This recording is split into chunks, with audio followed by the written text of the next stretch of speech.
This is Bedtime Stories, Grown-Up Edition, Collateral Damage, Part 19. Now, when we left off, the children had been rescued, and poor Veronica is dead.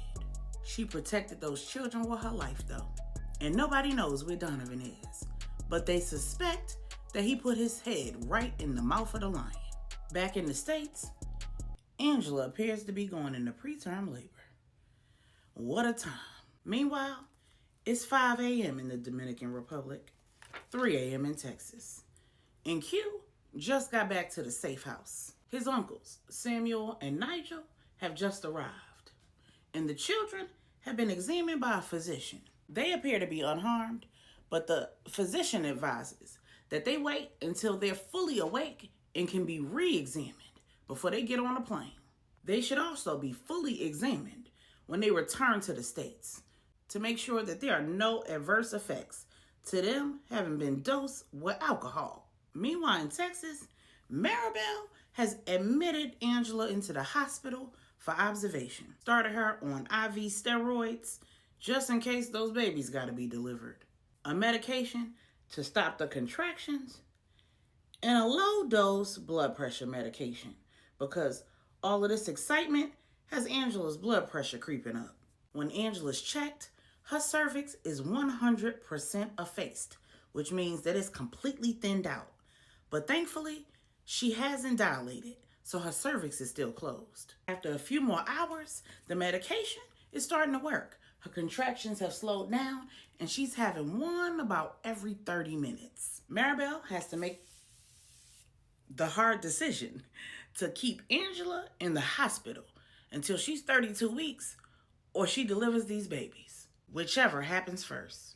If they can't get the contractions to stop completely or she starts dilating, they're going to have to deliver these babies by C-section immediately, which means the babies almost certainly will be spending several weeks, if not months, in the NICU.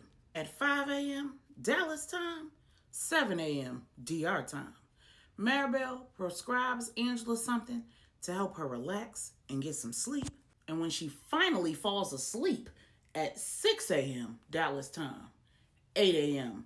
Dominican Republic time, Maribel and the Queen Mother agree that it's time to make that phone call to Manny's right-hand man. About an hour later, when the heads of all four families, Pops, Andy, Q, LJ, and Woody, are all back together at the safe house, and Woody's all done torturing those men, and they verified as much of the information as they could that Q got from the housekeeper and Woody and the team got from the Ramirez men.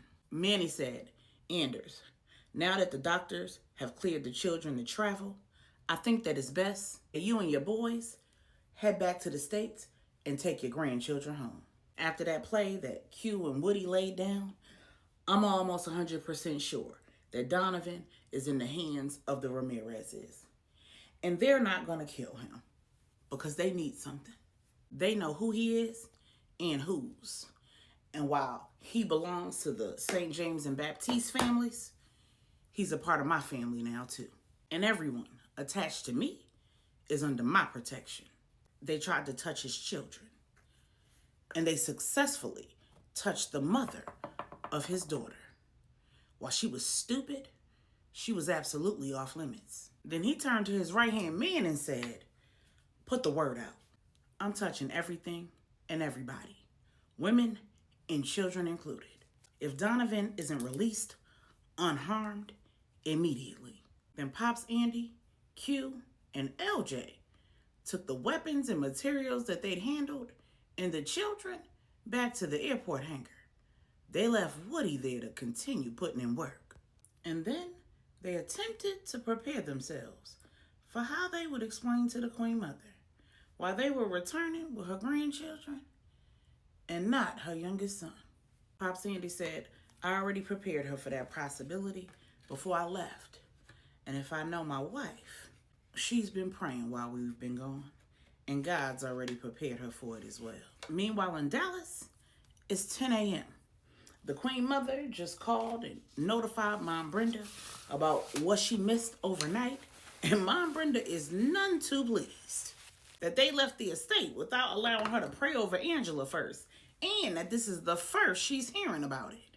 She insists that a medical transport van is sent for her immediately, and she's transported to that hospital to be with her baby. Pastor Corey waits with her for the van, and when it arrives, he follows it to the hospital. When they arrive at the hospital roughly 2 hours later, MomBrenda and Pastor Corey take turns praying heaven down. Stephanie is in awe of her husband's spiritual presence, and she's having an experience that she hasn't had in a very long time. And the family is in shock to see that for the first time since MomBrenda woke up from her coma, she is speaking completely clear. And there is almost no sign of the facial paralysis that had prevented her from speaking clearly all of this time. When they were almost done praying, they heard another voice pick up where they left off. It was Q, and he was praying fervently for his wife and his unborn babies.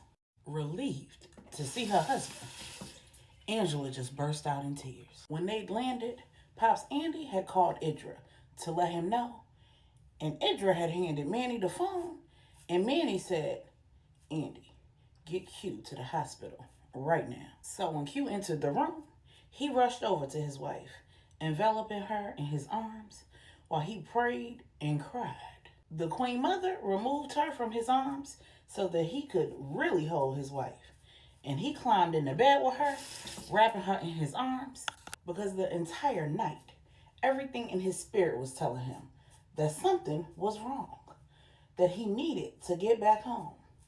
When Manny said that they could head back, he was relieved.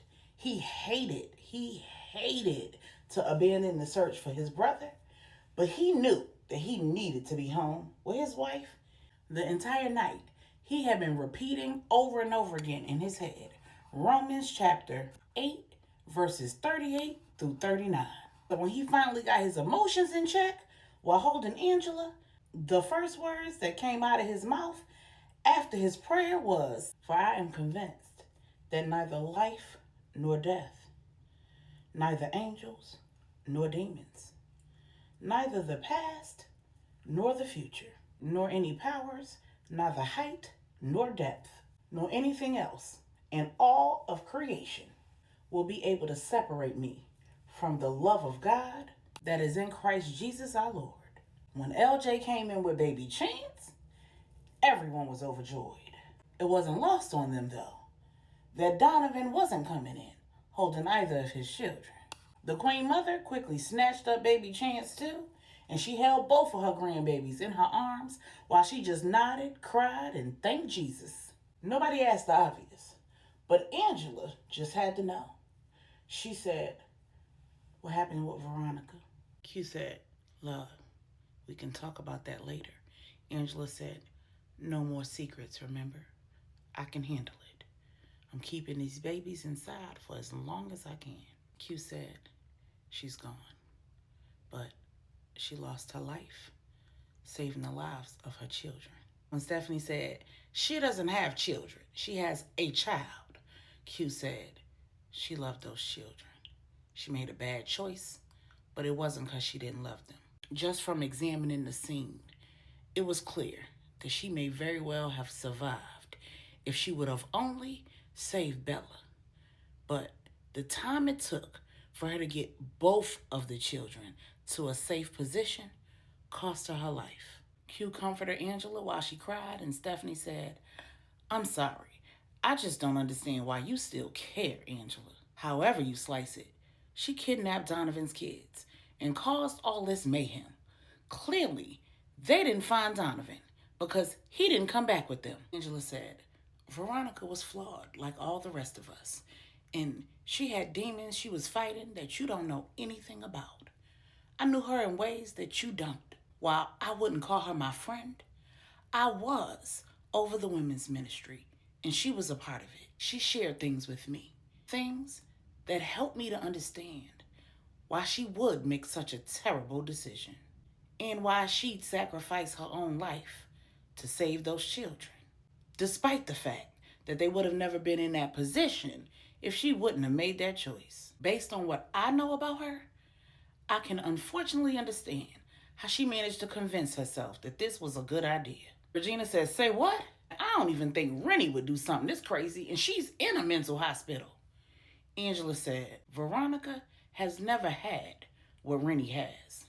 Rennie has a family, friends, an entire village who, despite all the things that she's done, has never given up on her, turned their backs on her, or left her to fend for herself, even when her behavior was out of control. Who was there for Veronica? Who has ever been there for Veronica? Who did Veronica have that she could go to and talk when we were all in hiding after the ambush? Who checked in with her to see how her mental health was, how she was doing emotionally and spiritually? When no one responded, Angela said, and who's going to break the news to Miss Bernie? Miss Bernie's going to have to break the news to Clarence. Do they even have a body to bury? LJ and Q just looked at each other, and Q said, we'll talk about that later, love. And Angela said, well, you might as well tell us all about Donovan. Q told them all that they discovered and what the four families were doing to find Donovan. When Maribel and Anya, who'd arrived a few hours before, started crying, the Queen Mother told them to cut it out. She said, with Donovan and all four of the families on this, I can almost guarantee the Ramirez's will be a memory once and for all, and they'll be begging to give Donovan back. Over the next few hours, Maribel was able to get Angela's contractions to stop completely, and she kept her on a low dose of the medications and the natural remedies in tandem. Over the next few days, all was silent coming out of the DR. The family visited Angela in the hospital on rotation and loved up on Donovan's kids while waiting to hear from somebody. Manny, Idris, Samuel, Nigel, Donovan himself. Woody rescheduled his trip to New York City, where he met True so that they could put in that work. Their initial plan was to be in New York together, where he could observe, instruct, and provide backup.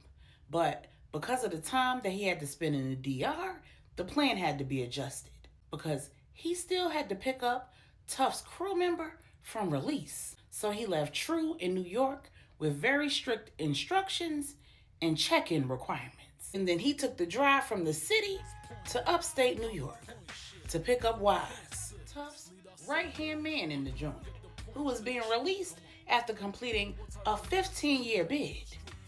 And he was being released with no parole.